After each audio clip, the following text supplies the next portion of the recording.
He once owned 9 houses, 4 private jets, a yacht longer than a football field, and enough money to buy a small country's army. He shook hands with presidents. He was on the cover of every business magazine in America. People stood up when he walked into a room. And then, one single night, he lost it all. Not over months. Not over years. One night. By the next morning, his bank accounts were frozen. His planes were grounded. His own security guards were told not to let him back into his own building. This is not a movie. This really happened to a man in the United States. A man we'll call Robert Halden, because even now, some of the people involved don't want their names attached to this story. Stay with me until the end, because the way this man lost everything, and what he did afterward, might change the way you think about money forever. Welcome back to the channel. If stories like this, real stories about wealth, power, and the price of pride, hit something in you, make sure you're subscribed, because we bring you one every single week. Now, let's go back to the beginning. Because to understand how a man loses everything in one night, you first need to understand how he built an empire that seemed like it could never fall.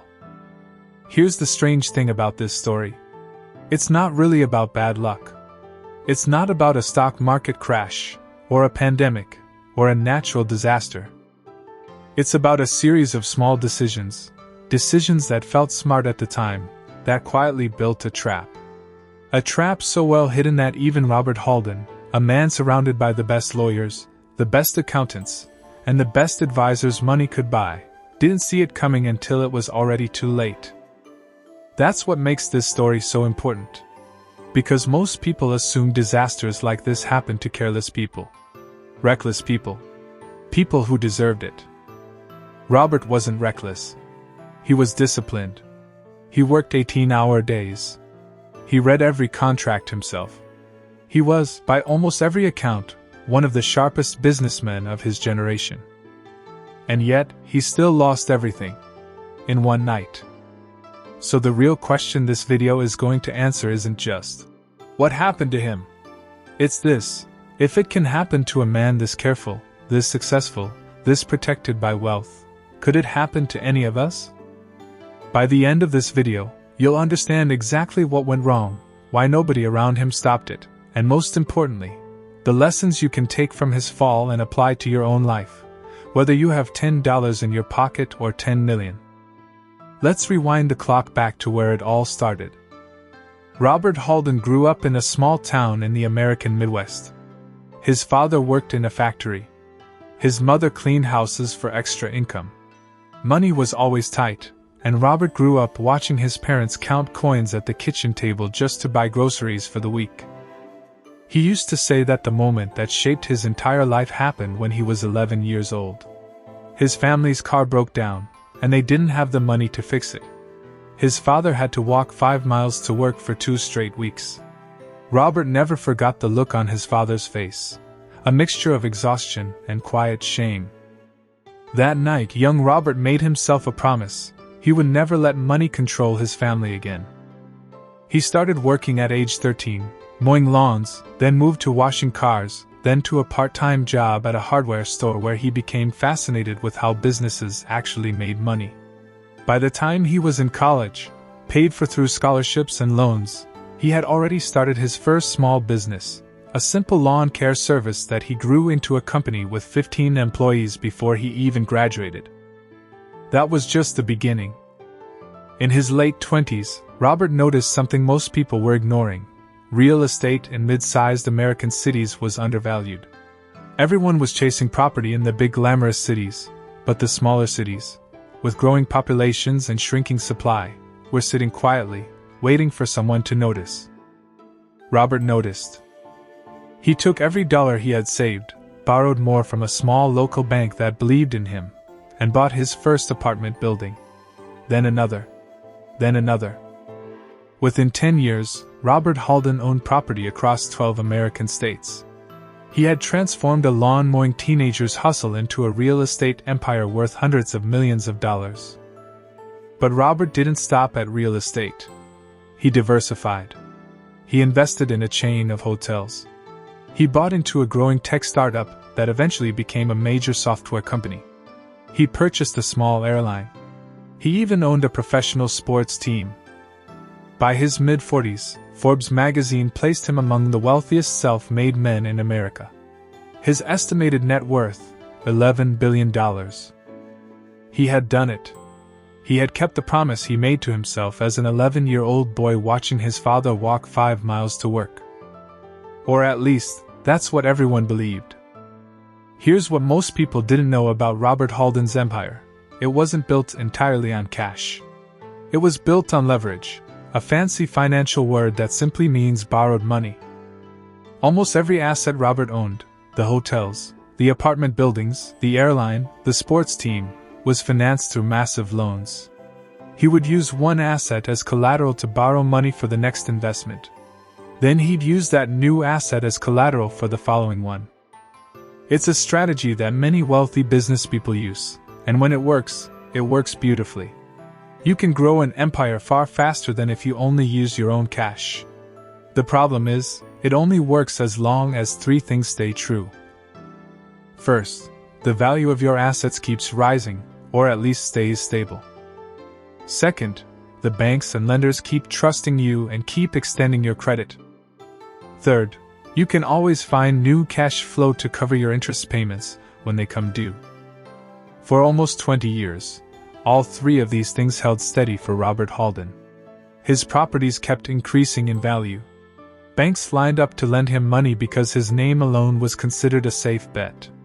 And his businesses generated enough monthly income to cover the interest on his enormous debts.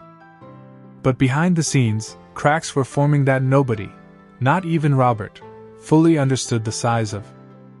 His airline was losing money quietly for 3 years, hidden by profits from his real estate division. His sports team, while glamorous, was actually a financial drain, costing more in stadium maintenance and player salaries than it brought in through ticket sales and sponsorships. And most dangerously of all, Robert had personally guaranteed several of his largest loans. This meant that if his companies couldn't pay, the banks could come after his personal assets, his homes, his cash, his investments, not just the business itself. His advisors had warned him about this years earlier. Robert, one of his closest financial advisors, told him, "You're building a house of cards. Beautiful, but if one card moves, they could all fall." Robert laughed it off. "Cards fall," he reportedly said. "Empires like mine don't." That single sentence would come back to haunt him. About 18 months before everything collapsed, small warning signs started appearing, the kind of signals that, looking back, seem impossible to miss, but at the time felt like minor, manageable problems. A major tenant in one of his largest office buildings didn't renew their lease, leaving a massive empty space that cost money every single month it stayed unrented. Interest rates across the country began rising steadily, which meant the cost of servicing his enormous debt increased every quarter.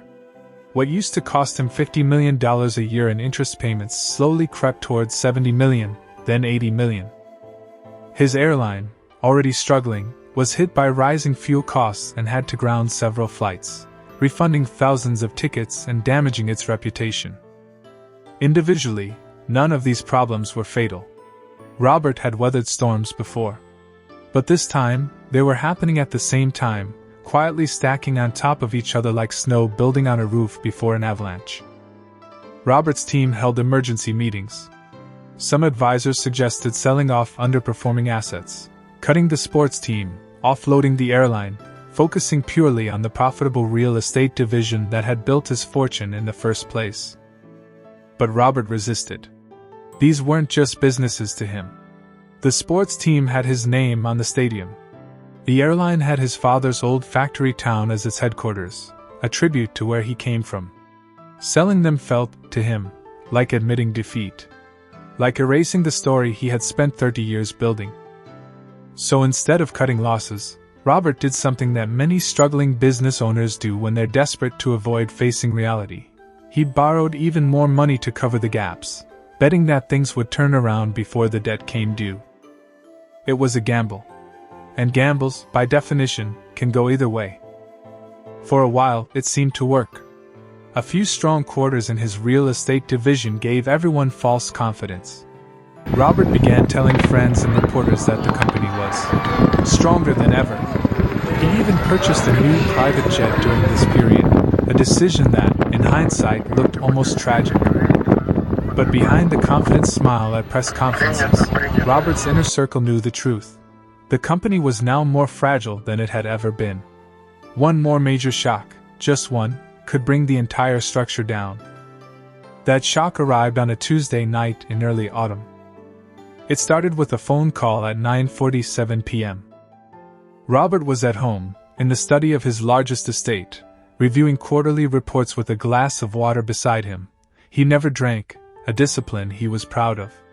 His phone rang. It was his chief financial officer.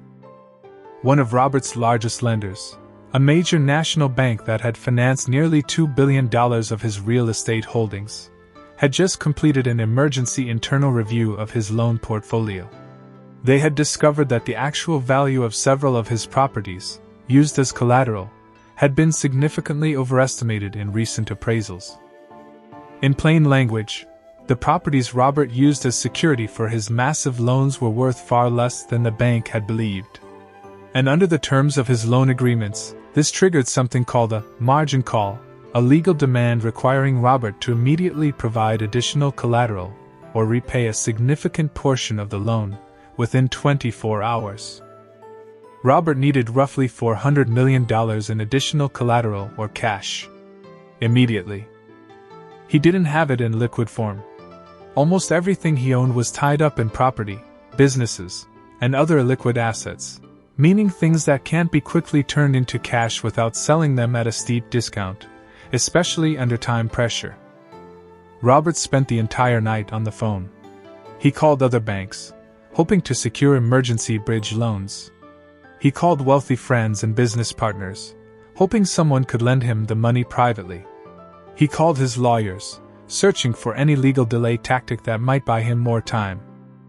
But word travels fast in the financial world. By midnight, other lenders had heard rumors of the margin call. Instead of offering him a lifeline, they grew nervous about their own exposure to Robert's other loans. One by one, banks that had happily lent him money for 20 years suddenly stopped answering his calls, or answered only to say they needed to review their own risk position before considering anything. At 2:14 a.m., a second lender, one connected to his airline, triggered a similar default clause, worried that if the real estate bank called in its loan, Robert's overall financial position would collapse and endanger their own money too. It's a phenomenon financial experts call a run, not on a bank, but on a person. Once lenders sense weakness, they don't wait around to be the last one holding the risk. They rush to secure their money first, even if that rush is exactly what causes the collapse. By 4 a.m., 3 more of Robert's lenders had triggered default clauses on loans tied to his hotels and his sports team stadium financing. By sunrise, it wasn't a $400 million problem anymore. It was closer to $2 billion in loans that could be called due almost immediately. There was no version of reality where Robert Halden could produce that kind of cash overnight. Not with $11 billion in assets on paper. Because the terrible truth about extreme wealth built on leverage is this: paper wealth and available cash are two completely different things. At 7:30 a.m., Robert's legal team advised him that filing for bankruptcy protection across his major holding companies was now unavoidable, not as a strategy, but as the only way to prevent creditors from seizing everything simultaneously in an uncontrolled scramble. By 9 a.m., less than 12 hours after that first phone call, the paperwork was being filed in federal court. Robert Halden, one of the wealthiest self-made men in America, had gone from an $11 billion net worth to a man facing personal bankruptcy in a single night. His planes were grounded by 10 a.m., seized as collateral. By that afternoon, news vans were parked outside his estate. By evening, his own company's security team, following strict legal instructions from the newly appointed bankruptcy trustees, informed him that certain corporate offices, technically no longer his to enter, were now off limits to him personally. The man who once employed thousands of people, who owned stadiums and airlines and city skylines, was told he could not walk into his own headquarters without prior approval. The days that followed were, according to people close to him, the hardest of Robert's life, harder even than the poverty of his childhood. Because this wasn't just about losing money. It was about losing identity. For 30 years, Robert Halden had been the billionaire, the self-made success story, the man who built an empire from nothing. Now, seemingly overnight, headlines called him the fallen tycoon and the businessman who lost it all. His marriage, already strained from years of his relentless work schedule, could not survive the pressure of the collapse. Several of his so-called close friends, people he had lent money to, people he had helped through their own hard times, stopped returning his calls entirely. The personal guarantees Robert had signed on several of his loans meant that even his primary residence, the estate where his children had grown up, was eventually sold to help satisfy his creditors. He moved into a modest rented apartment, the kind of home not so different from where he had started as a boy. For a man who had once controlled billions of dollars, waking up in a small apartment with almost nothing in his personal bank account was, by his own later admission, the most disorienting experience imaginable. But here's where this story takes a turn that makes it worth telling. Robert didn't disappear. He didn't give up. About 8 months after the collapse, he started giving talks, small ones at first, at local business schools and community centers, about what actually happened to him, and more importantly, what he had learned. He said something in one of those early talks that stuck with a lot of people who heard it. He said, "I used to think my worth as a man was the same as my net worth as a businessman. It took losing everything to understand those are two completely different things." He talked openly about the mistake of using personal guarantees on business debt, a decision that turned a company's financial trouble into his own personal ruin. He talked about the danger of pride, how he had ignored his own advisor's warnings years earlier simply because admitting a mistake felt worse than risking collapse. He talked about how, in trying to build something that would make his father proud, he had built something so fragile that one bad night could erase it entirely. Slowly, Robert began rebuilding, not an empire this time, but something smaller and, in his own words, something built on rock instead of sand. He started a modest consulting business, helping other entrepreneurs understand risk, debt, and the dangers of overleveraging. He wasn't a billionaire anymore. But people who met him afterward often said the same thing: he seemed lighter, calmer, more present than he had ever been at the peak of his wealth. Robert Halden's story isn't really a story about a man who lost $11 billion in one night. It's a story about what happens when we build our identity, our safety, and our self-worth entirely on things that can be taken away overnight: money, status, other people's admiration. And it's a story about what's still possible, even after the worst night of your life. So let's bring this all together. Robert Halden built one of the largest business empires in America from absolutely nothing, through hard work, sharp instincts, and relentless ambition. But that same empire was quietly built on a foundation of borrowed money and personal guarantees that, when a single crack appeared, brought the entire structure down in less than 12 hours. The lesson isn't, don't be ambitious, or don't take risks. Robert's ambition is exactly what lifted his family out of poverty and created thousands of jobs over the decades. The real lesson is about balance, understanding the difference between paper wealth and real financial safety, listening to warnings even when they're inconvenient, and never letting your entire sense of self-worth depend on numbers in a bank account that can change overnight.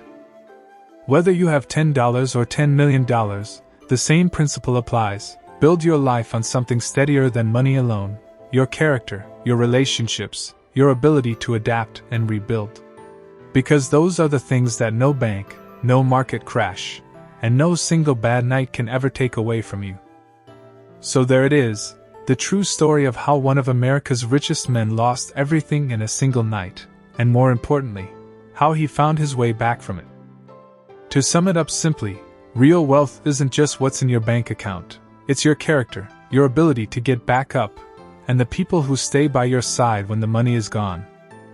If this story taught you anything today, let it be this: you are not your bank balance, and no single night, good or bad, defines who you are for the rest of your life.